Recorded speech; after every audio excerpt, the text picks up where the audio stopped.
Amém. Saúde a todos na paz do Senhor. Bom dia. Amém. Que delícia. Gostoso, né? Estar reunido no nome do Senhor, poder falar das coisas de Deus. Eu fico muito contente, gente. Eu fico muito feliz com tudo isso. Né? Ontem, infelizmente, eu não pude estar à noite aqui, mas eu acompanhei lá em casa. Né? E tenho recebido também aquilo que Deus tem impartido sobre a nossa vida. Em nome de Jesus. E assim, falar que a imersão, né? Nós estávamos imersos em Cristo Jesus nesses dias, mas isso é comum, né? Nessa casa isso é comum, né? Eu estou imerso aqui desde quando eu vim para cá, estou imerso em Cristo desde quando eu vim para cá, e olha que eu era uma pessoa obstinada, religiosa, né? Mas o Senhor veio quebrando ao longo desse processo, e está quebrando ainda aquele espírito de religião, aquele espírito de escravidão, e é sobre isso que eu quero falar hoje, para a gente viver a boa, perfeita e agradável vontade de Deus. Amém? Vamos deixar o Espírito Santo conduzir aí. Espero não atrapalhar aquilo que Deus quer falar nessa manhã, em nome de Jesus. E assim, estamos rodeados de tão grandes testemunhos, né, e de promessas e de profecias, que nós não podemos ter nada na nossa vida, nada que nos atrapalhe de viver plenamente tudo isso que Deus tem feito, tudo isso que Deus tem anunciado, né? Porque o maior inimigo nosso, ouso dizer que não é Satanás, somos nós mesmos, né? Eva, quando optou em comer da árvore do conhecimento do bem e do mal, ela foi apenas estimulada pela serpente. Era algo que já estava dentro dela. A serpente apenas estimulou. Vocês podem comer? Não, a gente não pode comer da árvore do conhecimento do bem e do mal, tá? Mas por quê? Falei assim, porque o Senhor falou que se a gente comer, a gente morreria. Aí a serpente astuta falou, mas ele falou isso? Deus falou uma coisa dessa? Claro que não. Esse Deus não tem jeito mesmo. Isso aí eu estou falando, né? Esse Deus não tem jeito mesmo, né? Ai, meu Deus, te enganaram. Você nunca vai morrer. Se você comer, você vai se tornar igual a ele. Seus olhos se abrirão, se tornará igual a ele. Opa. Aí ela achou interessante. Então era algo que estava dentro dela, porque Deus nos fez completos, né? E eu entendo que Deus colocou dentro da gente o bem e o mal. Até para a gente optar. Até para a gente fazer essa opção. Nem sempre essa opção, ela é voluntária. Muitas vezes é involuntária. Em função da nossa vivência, das nossas experiências, né? Mas está dentro da gente, né? E esse estímulo faz com que a gente externe aquilo que já está dentro, né? O que eu quero dizer? Que Deus está trabalhando e mexendo com estruturas internas nossas, que é para nós vivermos aquilo que foi conquistado na cruz. Para nós vivermos aquilo que está sendo produzido ainda na voz dos profetas, na voz dos mestres, dos apóstolos, dos evangelistas, ou seja, dos 5 ministérios. E hoje eu quero falar alguma coisa isso para a gente destruir algumas resistências que nós trazemos, quer seja do mundo, para quem se converteu há pouco tempo, e quer seja da religião, aquele que já há algum tempo recebeu o Senhor Jesus como o seu Salvador, mas de alguma forma não tem vivido aquilo que o Senhor tem prometido para cada um de nós. Vamos abrir a Bíblia em Mateus. Mateus, deixa eu ver, está no 21. Isso aqui foi de última hora, eu tinha separado um trecho. Aí, sim, está no 21, capítulo 21, verso 28. E para nós entendermos alguma resistência que nós temos, né? Para nós nos livrarmos da mente de escravidão que nós trazemos. Mas que vos parece? O homem tinha 2 filhos, e dirigindo-se ao primeiro disse: Filho, vai trabalhar hoje na minha vinha. Ele, porém, respondendo, disse: não quero. Mas depois, arrependendo-se, foi. E dirigindo-se ao segundo, falou de igual modo. E respondendo ele disse: eu vou, Senhor. E não foi. Qual dos dois fez a vontade do Pai? Disseram-lhe eles: o primeiro. Disse-lhes Jesus: em verdade vos digo que os publicanos e as meretrizes entram adiante de vós no reino de Deus. Amém? Até aqui.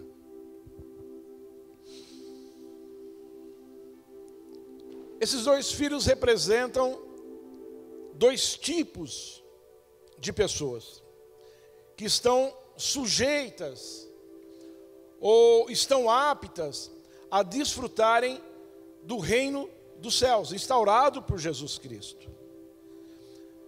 Eu vou abrir um parênteses de uma das coisas que o Senhor falou aqui nesse púlpito há pouco tempo, que me esclareceu de uma forma tremenda, que está lá em Mateus 11, onde Jesus disse: entre os nascidos de mulher, não há ninguém maior do que João Batista.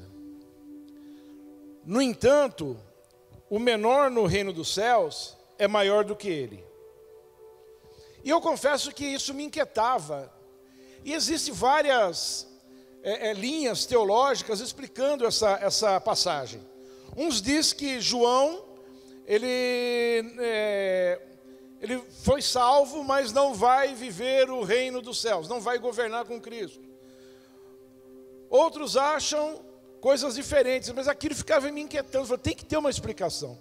Se o homem, até então, maior do que todos, maior do que Moisés, maior do que Davi, maior do que Abraão, né? Maior do que Enoque, que foi trasladado para o céu, maior do que Elias também, que foi trasladado para o céu. Se esse homem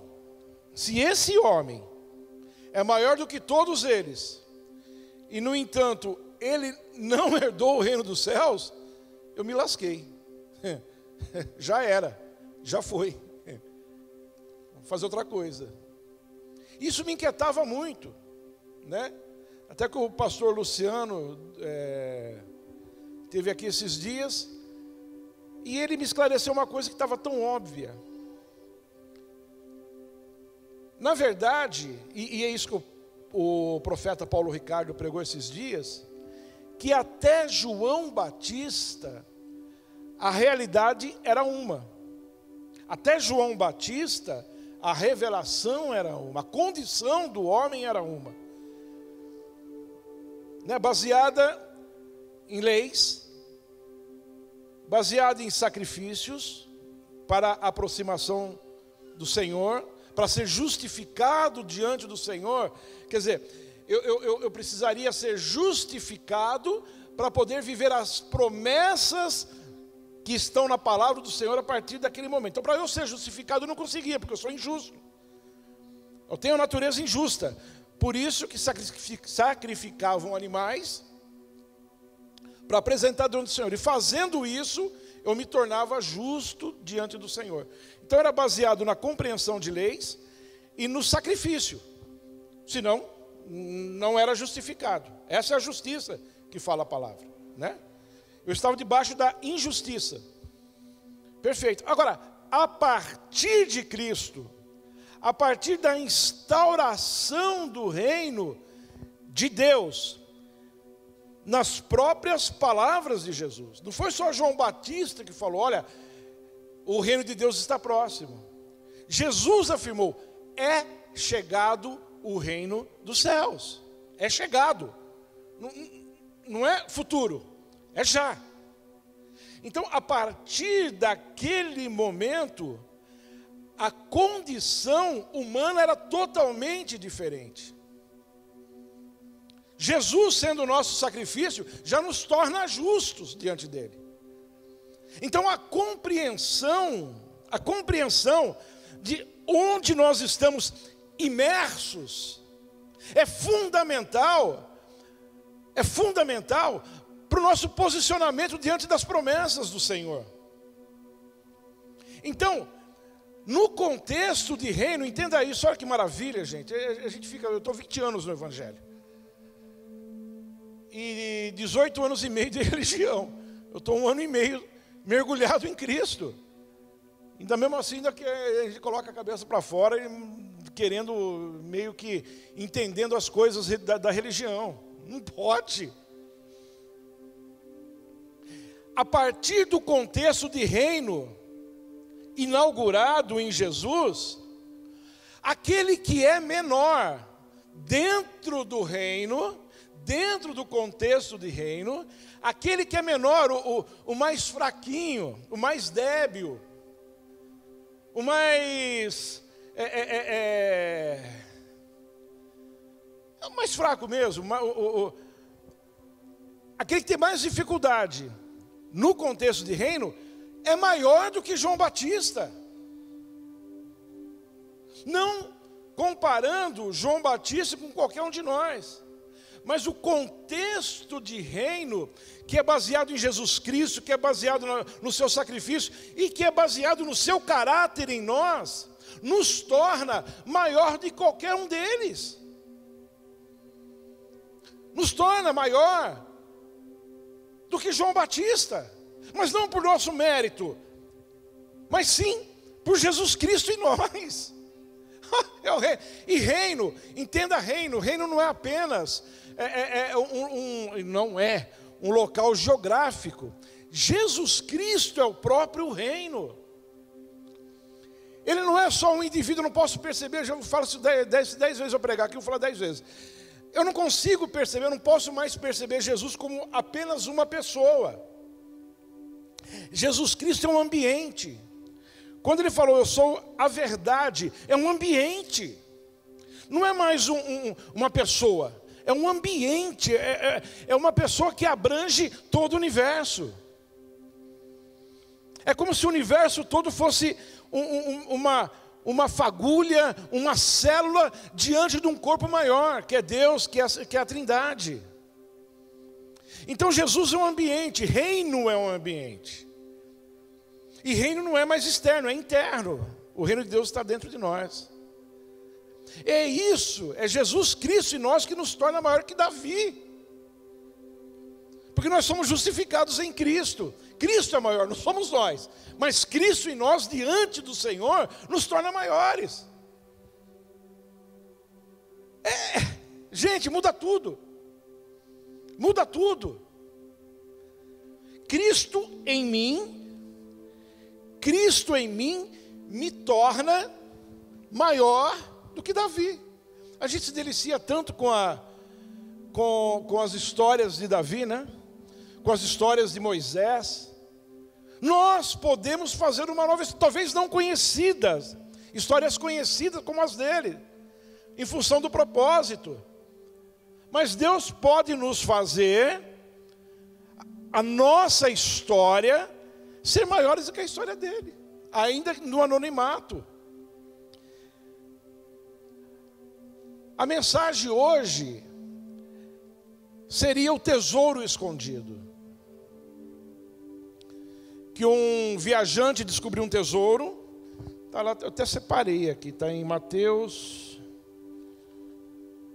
a parábola do tesouro escondido, está em Mateus 13, no verso 44. Por muito tempo essa palavra também ficou no meu coração, mas como eu descobri um tesouro, e tesouro é algo de muito valor. O reino dos céus é como um viajante que descobriu um tesouro, o escondeu, foi e vendeu tudo que tinha para comprar aquela terra onde o tesouro estava escondido. Evangelho é boa notícia, boa nova.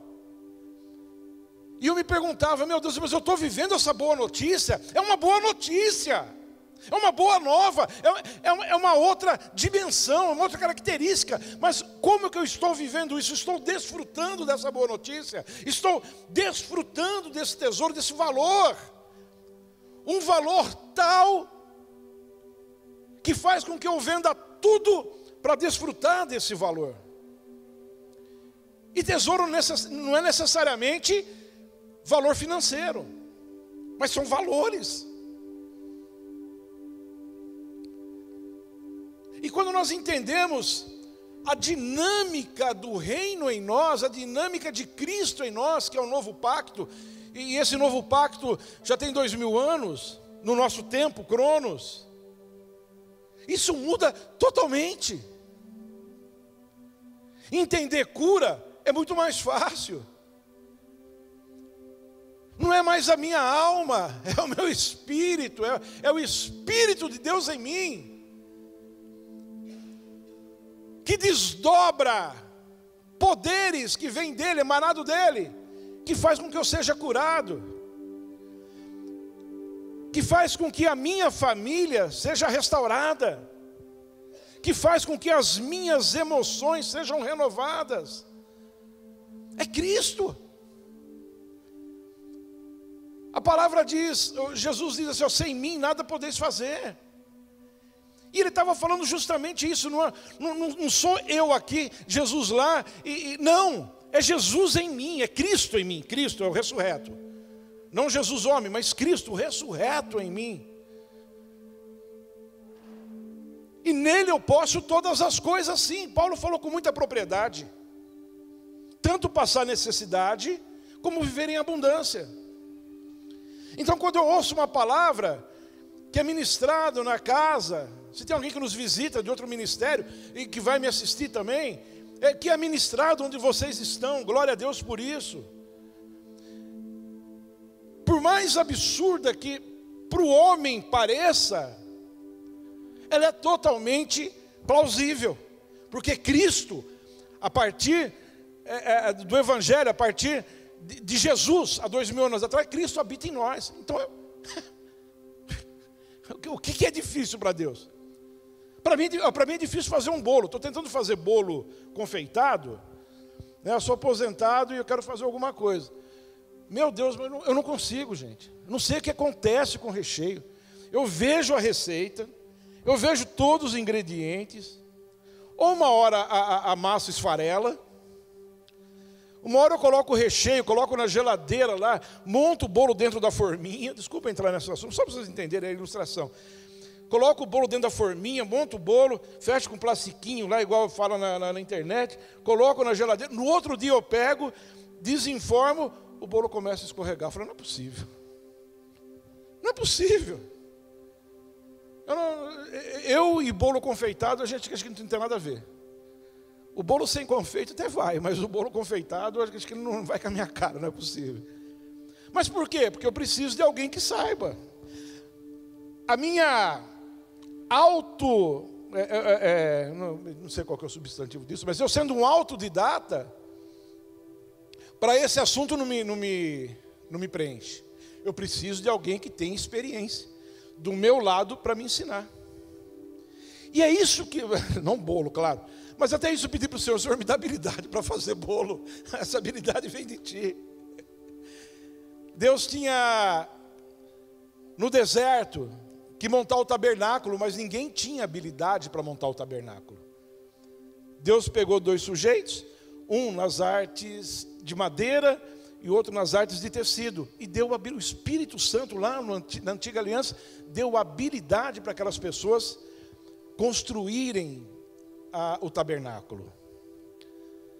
E é isso que Cristo fala, agora abrangendo, não na limitação de um bolo confeitado, mas na abrangência de tudo, é isso que Cristo fala, sem mim nada podeis fazer.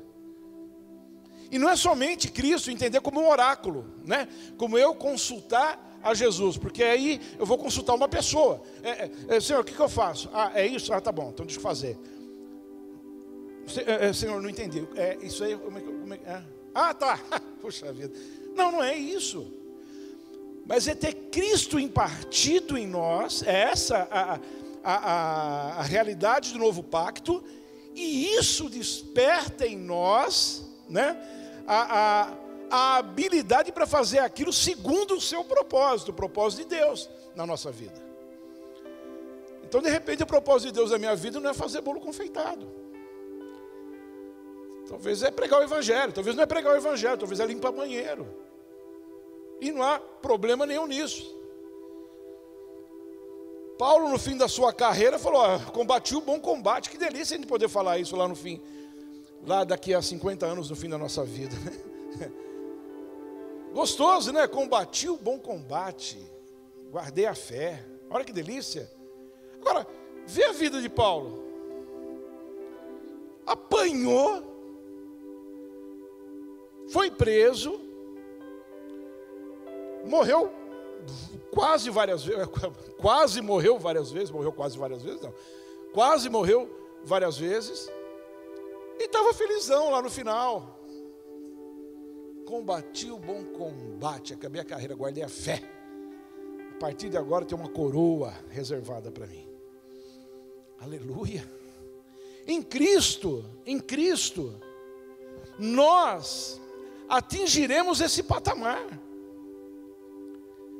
de viver intensamente a nossa vida aqui na terra. E ela não está baseada, não está embasada nas coisas humanas. Porque nas coisas humanas, ou seja, eu tenho que ter sucesso na carreira. Eu tenho que ganhar dinheiro e deixar dinheiro para os meus filhos. Eu tenho que ganhar bens e deixar bens para os meus filhos. Assim, alguns padrões, eu nem preparei esses padrões para discutir aqui. Mas são padrões. Eu tenho que ser feliz com a minha esposa, com o meu marido. Se não for, o importante é a felicidade. Vamos partir para um outro relacionamento.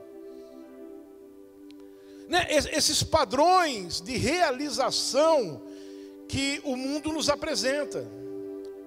Teve um psicólogo chamado Maslow, esqueci o primeiro nome dele, que ele fez uma pirâmide equilátera, né? Equilátero, um triângulo equilátero, uma representação de uma pirâmide, colocando as necessidades humanas, da mais básica, que é na base da pirâmide, e que a grande população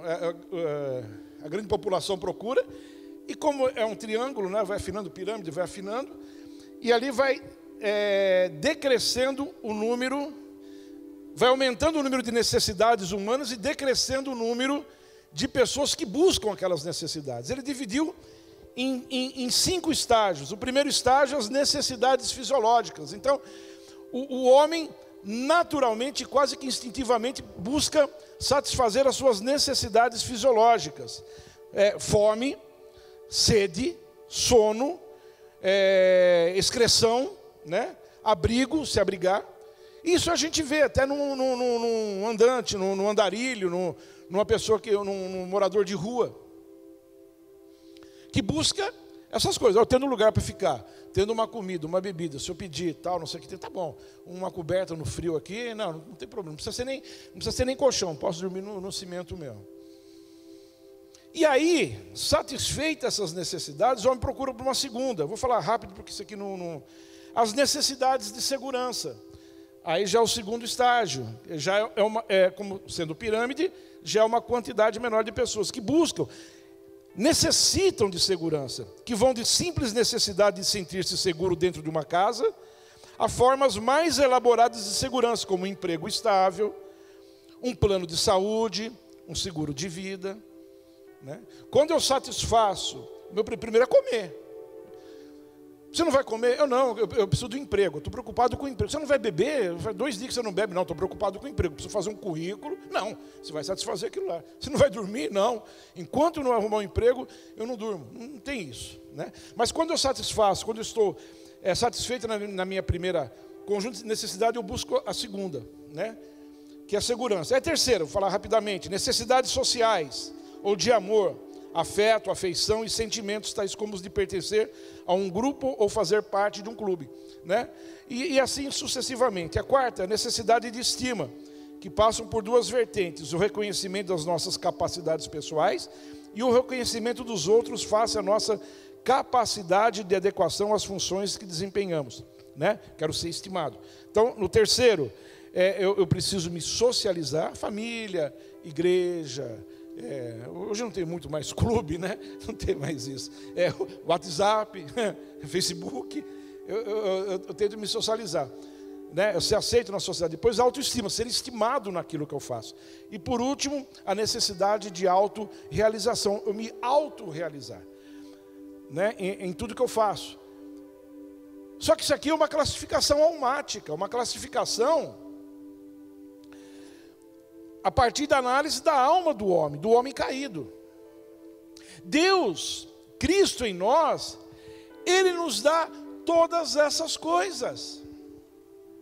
Tudo aquilo que nós buscamos, segundo as verdades humanas, ou segundo as mentiras humanas, Cristo nos dá embasado com a verdade. Então as necessidades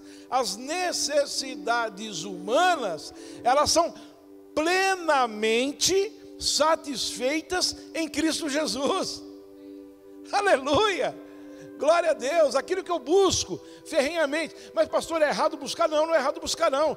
Se for o propósito do Senhor, pode ter certeza, vai ser um grande médico, um grande engenheiro, um grande químico, sei lá o que, um grande profissional. Um grande profissional, ou um empresário. Deus vai te dar habilidades para gerir o seu próprio negócio, para ter ideias, para escrever o seu próprio livro. Glória a Deus. Eu te vi lá no Fábio de Mello, lá, beleza, glória a Deus por isso. Espera que foi o finalzinho, puxa vida. Passei no canal, falei, nossa, irmão ali, que bênção, glória a Deus. Está vendo? Escreveu o próprio livro, que realização. É um sonho meu também, viu? Deus vai te levar a essas coisas. Aquele que tem chamado, diante do propósito do Senhor, e Deus está juntando aqui nessa casa as pessoas cujo propósito de Deus é se tornar um milionário, vai acontecer, pode ter certeza disso. Se eu com quase 60 anos, eu tenho esse sonho, mas não é para mim, é para a obra. Glória a Deus, para eu deixar um legado, ajudar na construção do hospital, da escola, que delícia. Falar que nem Paulo, combati o bom combate, que delícia, guardei a fé, acreditei. Voltando deixa eu ver só a oração para não me perder. Voltando na leitura, na primeira leitura que nós fizemos, dois tipos de pessoas. Primeiro, aquele que fala que vai trabalhar na vinha. Vamos passar isso para o propósito de Cristo em nós. Propósito de Cristo em nós. É aquele que gosta da obra. É aquele que gosta da igreja. Gosta de estar, gosta de culto. Porque era filho do dono da vinha. Então está inserido nesse contexto. Mas é aquele cuja mente ainda está presa em rudimentos, que talvez ele tenha aprendido com a vida. Então, apesar de eu gosto, eu quero, eu vou, mas existe um compromisso. Pode deixar, conta comigo, eu vou, estou indo, mas não foi. Se comprometeu, mas não fez. E é assim a nossa vida, não somente se comprometer com alguém da igreja, com um líder, não é só isso, inclusive. Mas é aquele que quer se comprometer com Cristo, quer ter uma vida de santidade, quer ter uma vida diferente, quer amar a esposa, quer parar com os vícios, ou amar o marido, parar com os vícios, parar com um monte de coisa, e não consegue. Eu vou, dessa vez eu vou fazer. 2019, pode ter certeza disso, o dia 31 para o dia 1º, serei uma nova pessoa. Mas aí vem o dia 2, dia 3, vem fevereiro. Quando chega lá em março, abril, eu falei, puxa, eu estou fazendo a mesma coisa, cara. Não comecei aquela dieta. Na academia eu fiz a matrícula, paguei no cartão. Como é que eu faço para recuperar esse dinheiro que eu paguei no cartão em 10 vezes? Foi isso que aconteceu comigo esse ano. Fui lá, tem como ressarcir, porque eu paguei, vocês já receberam. Ah, não, mas aí era promocional. Falei, quer saber de uma coisa? Eu vou continuar fazendo. Dá para ver que eu parei um pouco, né? Mas, aí, e é isso. Agora, a mente, entenda isso, a mente ainda não está livre e solta, o ser ainda não está totalmente mergulhado em Cristo, totalmente imerso em Cristo. Não está. Porque na primeira dificuldade, no primeiro obstáculo, no primeiro senão, para, empaca, volta. Na primeira tentação, cede. Eu não estou atacando pedra não, irmãos, porque as dificuldades que qualquer um tem, eu tenho também. Agora, o segundo filho, primeira resposta não, também tinha problema. Cristo, quando entra em nós, ele manifesta o seu caráter em nós, passamos a ter o caráter de Cristo. Eu não consigo perdoar quem me ofende se eu não tiver o caráter de Cristo. Eu não consigo parar de sonegar ou outra coisa, senão a gente vai fazer lei de Moisés aqui. Mas eu não consigo parar de pecar de um modo geral se Cristo não estiver em mim. Não tem como. Eu acho bonito a vida do apóstolo Cristiano, do apóstolo L.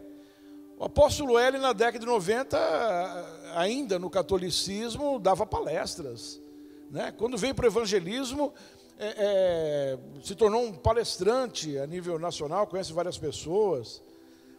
O Cristiano, né, sempre aquele menininho, né, direitinho, belezinho, estuda. Claro, deve ter todas as suas baguncinhas lá, mas, né, e ele deixa isso claro aqui, né, casou, foi um namoro santo com a apóstola Leila, casaram belezinha, certinho, conforme a palavra. Eu acho lindo isso daí, mas não foi minha vida. As dificuldades que eles não tiveram, eu tive. E a que eles tiveram, também não tive. Então, por que isso? Porque a mente, ela foi cauterizada com uma série de coisas que aconteceram na minha vida. E alguma coisa que a gente entende que eu herdei dos meus antepassados, como raiz de iniquidade. E elas só puderam ser equacionadas, estão sendo equacionadas, porque Cristo veio habitar em mim. Ou Ele já estava em mim e eu não sabia. Ele estava em mim e eu não sabia. Quer ver, Marinaldo? Vem cá, rapidinho.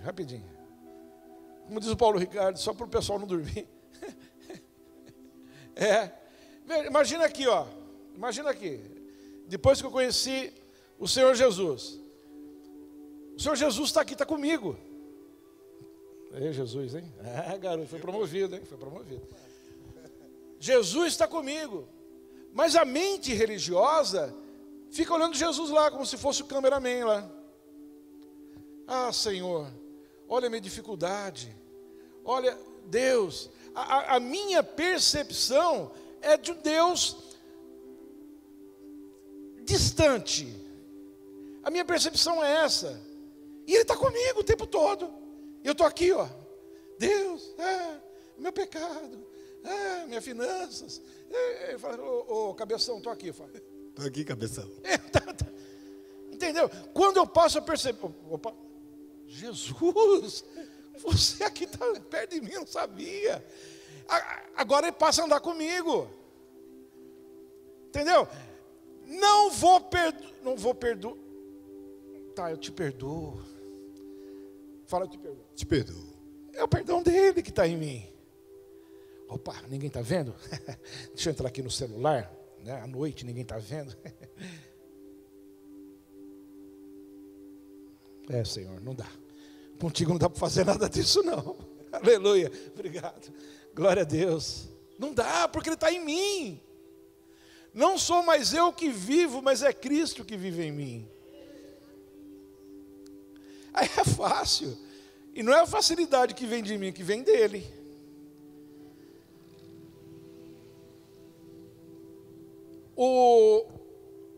Vamos caminhar para o final. O povo hebreu,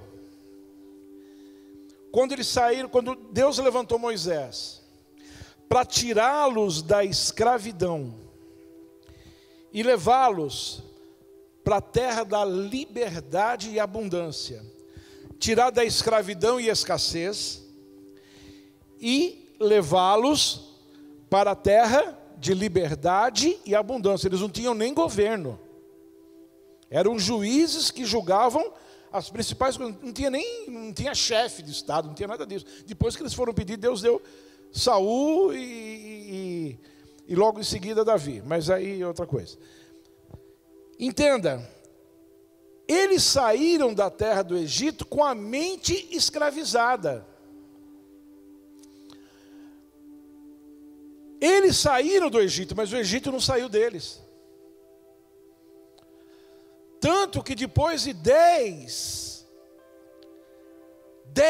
murmurações, 10 questionamentos acerca do poder de Deus, Deus decretou: não, a partir de agora, vocês vão ficar nesse deserto, até que aquela geração de conquista morra. Que era jovens a partir de uma certa idade, que era 17, não me lembro a idade. Mas assim, não foram todos que saíram do Egito e morreram no deserto, mas aqueles homens com idade de conquista, idade de guerra. Isso quer dizer, nós não podemos conquistar aquilo que Deus prometeu para a gente, se a gente tiver uma mente escrava. E a escravidão, não é aquela escravidão de novela das 6 da Globo, não. A escravidão nem sempre é assim. De surra no poste, de passar fome. Claro que existia muito isso daí. Mas vamos falar a escravidão do modo geral. Inclusive a escravidão que próprio Israel passou na mão dos babilônios, por exemplo. Eles tinham tudo. Ou na mão dos egípcios, enquanto hebreus. Ainda não havia divisão das tribos. Eles tinham comida, tinham bebida, tinham casa, tinham roupa. Eles tinham. Faraó deu uma apertada nos últimos dias, antes de Deus levantar Moisés, porque ele percebeu que aquele povo crescia muito. Mas eles tinham tudo. Olha só a mente escrava, irmãos, isso que eu quero chamar a atenção. Que era a mente daquele filho, da nossa leitura inicial. Uma mente de escravidão. Vou nada. Não vai ter nada. O que eu vou fazer lá, gente? Até acha a mensagem bonita, mas não consegue dar continuidade. Aquele povo tinha tudo, tanto que eles, quando entraram no deserto, murmuraram. Murmuraram pela falta de água, murmuraram pela falta de alimento. E quando Deus mandou o alimento, murmurou pela falta de alteração no cardápio. Até quando nós vamos comer esse maná, né? A gente não aguenta mais comer esse maná. Quero comer carne. Por quê? Antes nós voltar. Por que nós viemos morrer aqui nesse deserto? Lá no Egito a gente tinha tudo. Lá no Egito a gente tinha tudo. E é assim que nós pensamos. Entenda, a mente escrava, ela não herda as promessas do Senhor. Por isso que Jesus falou, olha, virão meretrizes, virão, em verdade vos digo que os publicanos, as meretrizes, entram adiante de vós no reino de Deus. Porque a mente escrava não consegue herdar, a mente escrava quer voltar. A mente escrava, ela vê na escravidão, eu só preciso trabalhar e me será dado. Eu preciso fazer e me será dado. Eu preciso fazer e me será dado. Preciso fazer e me será dado. Eu preciso acordar, entrar às 6 da manhã na fábrica e no dia 30, no dia 15, no dia 30, me vem o dinheiro. É isso que eu quero. Mas eu tenho mais para você. Não, tá bom desse jeito. Não vai me tirar um emprego, pelo amor de Deus.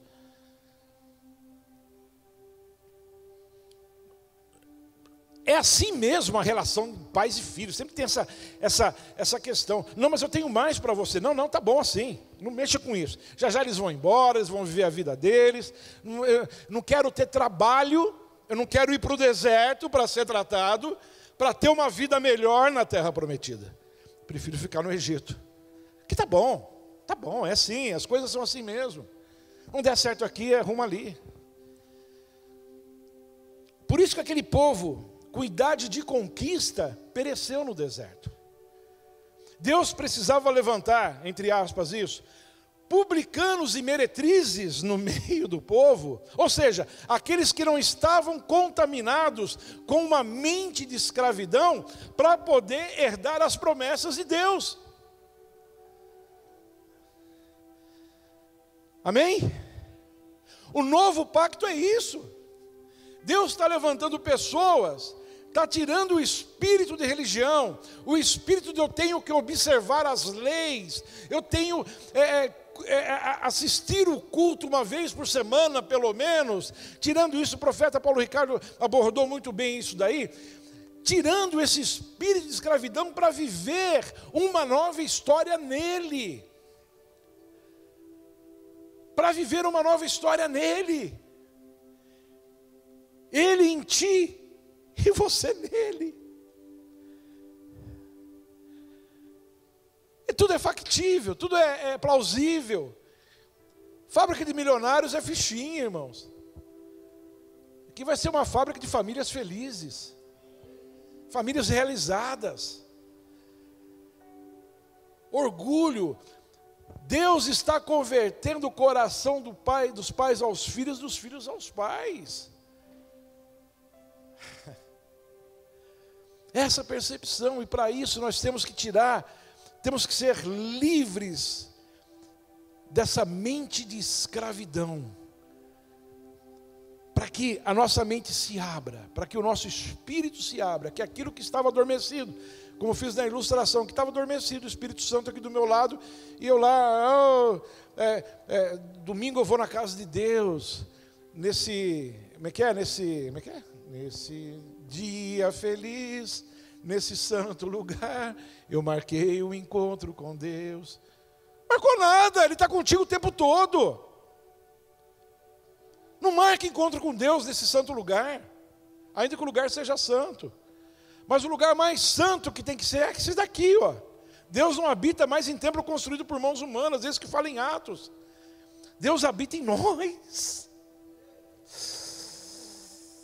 Não há limites para aquele que vive no novo pacto, não há limites. Não há limitação mais.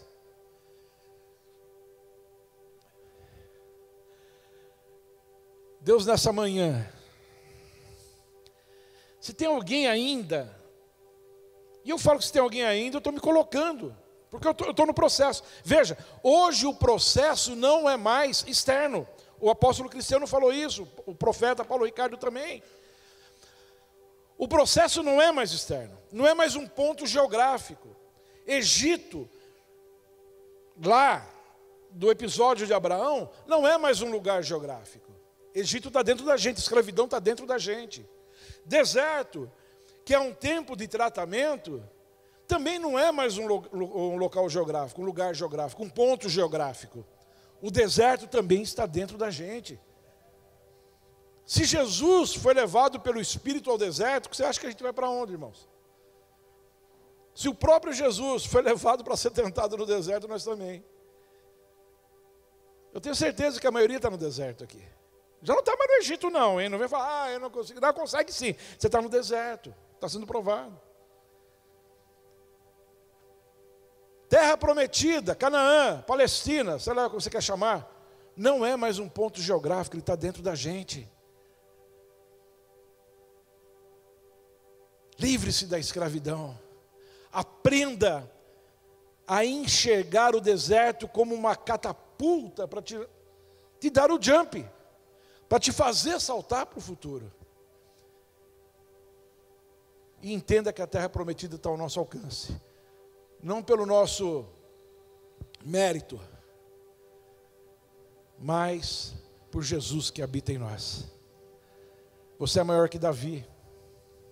Você é maior que João Batista. Você pode ser maior que Davi. Você pode ser maior que João Batista. A tua história, ainda que anônima, como eu falei, pode ser muito melhor. O religioso falou que não ia.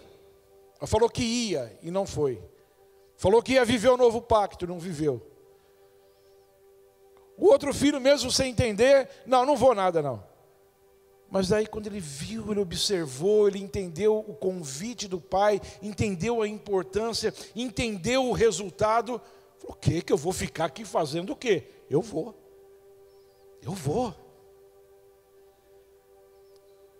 Uma prostituta, ela está livre dos conceitos religiosos. Claro que eu não estou fazendo apologia à prostituição, mas ela está livre. É isso que o Senhor fala. Quando eu apresento a minha palavra, e apresento o reino, e apresento a mim como ambiente para viver nela, ela entende. O publicano é a mesma coisa, ele entende. Agora o fariseu não. O levita não. Dentro da palavra. Estão aqui pessoas que o Senhor reuniu nessa manhã, porque tudo que vem sendo impartido nessa casa, nós vamos tomar posse em nome do Senhor Jesus. E a última fortaleza, que está lá em Coríntios 10, no verso 4, eu quero encerrar com isso. Porque as armas da nossa milícia não são carnais, mas sim poderosas em Deus, para a destruição das fortalezas, destruindo os conselhos e toda altivez que se levanta contra o conhecimento de Deus, e levando cativo todo o entendimento à obediência de Cristo. Então toda a fortaleza que está dentro de nós, está no nosso espírito, está na nossa mente, que resiste, que faz com que a gente não acredite, que faz com que a gente olhe mais para as mentiras do mundo do que para as verdades da palavra, toda essa fortaleza, essa altivez que nos torna altivos, vai cair por terra hoje em nome do Senhor Jesus. E nós seremos cativos à obediência a Cristo Jesus. Eu não sei quanto a você, mas eu vou viver tudo isso que está sendo impartido nessa casa em nome do Senhor Jesus. Lá no Salmo 24 diz: levantai-vos, ó portas, a vossas cabeças. Levantai-vos, ó portais eternos. Para quê? Para que entre o Rei da Glória. O Rei da Glória. Portais, cidade fortificada. Porta, levantai as portas, né? As portas elas não abriam, elas eram erguidas. Hoje Deus vai levantar as portas do seu coração, para que Ele entre, todo o espírito, a mentalidade de escravidão está sendo jogado por terra agora em nome do Senhor Jesus. Toda falta de compreensão da palavra está sendo jogada por terra em nome do Senhor Jesus. Toda cegueira espiritual que nos impede de ver que Cristo já habita em nós, está sendo jogado por terra em nome do Senhor Jesus. Toda cadeia e grilhões do pecado, como o apóstolo Cristiano falou ontem, que nos deixa presos ao passado, deixa presos a uma história mentirosa que nós vivemos, estão sendo quebrados hoje de manhã em nome de Jesus. Vamos colocar em pé. Senhor, livre-nos da mente de escravidão, Senhor. Livra-nos da mente da ignorância acerca da sua palavra. Livra-nos da mente do ceticismo, do ver para crer. Nós não andamos mais por vista. Nós não andamos mais pelo concreto humanamente falando, mas nós andamos pelo concreto da sua palavra.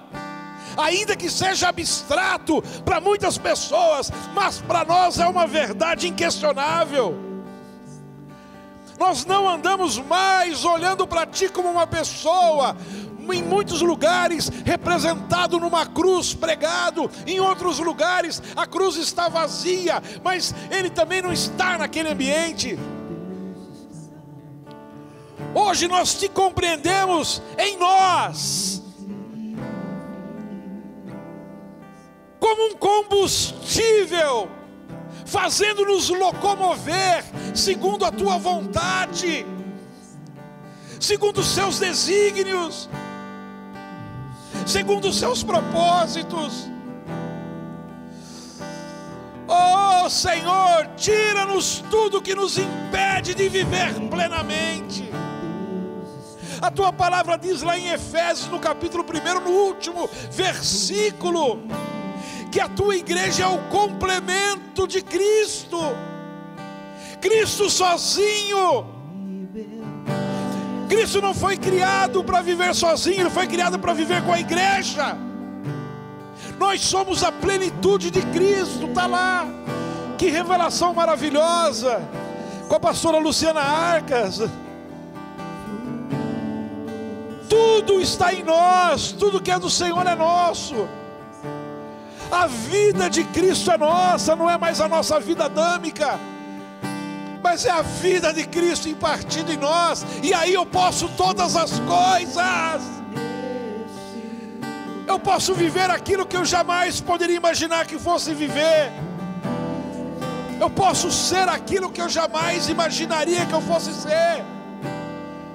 Porque a plenitude de Cristo não está nele sozinho, mas a plenitude de Cristo está em mim, está em nós.